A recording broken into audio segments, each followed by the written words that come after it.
as a parent, I definitely wanted some action items. I was not okay with go home and we'll follow up with you later. There was zero sense of urgency.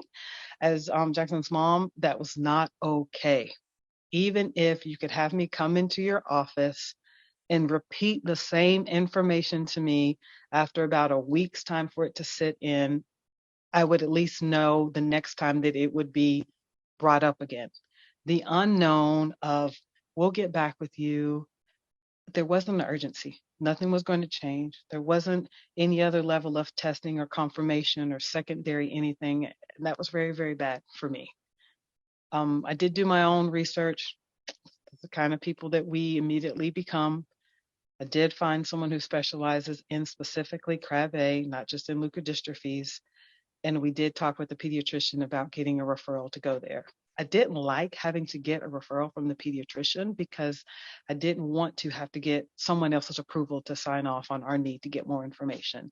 I felt like if you were already a part of our team and the information wasn't being provided, then I don't mind you knowing that I'm going to get more information, but can you see how you might be a barrier? I didn't want that to be an option to be a barrier, but we had to get our insurance to approve it.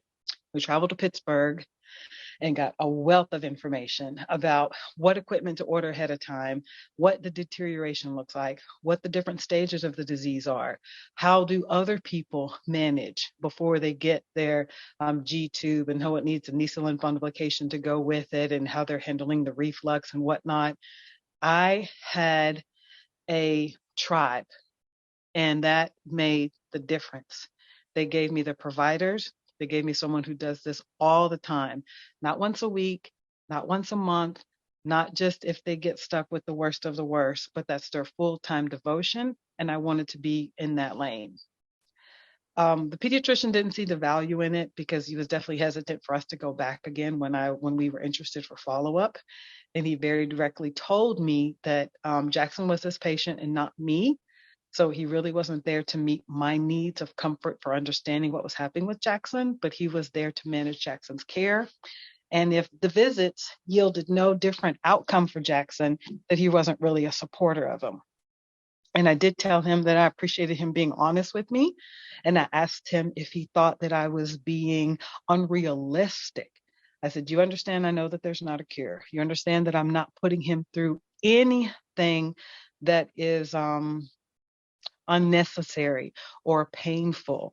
This is someone who watches the progression in children and can tell me what is going to happen.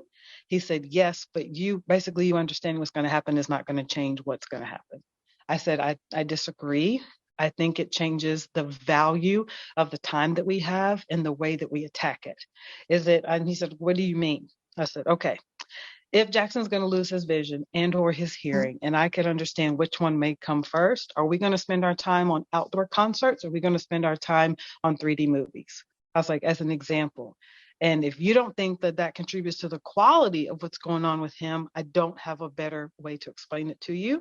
I think his resistance was saying that none of those things would change his clinical outcome.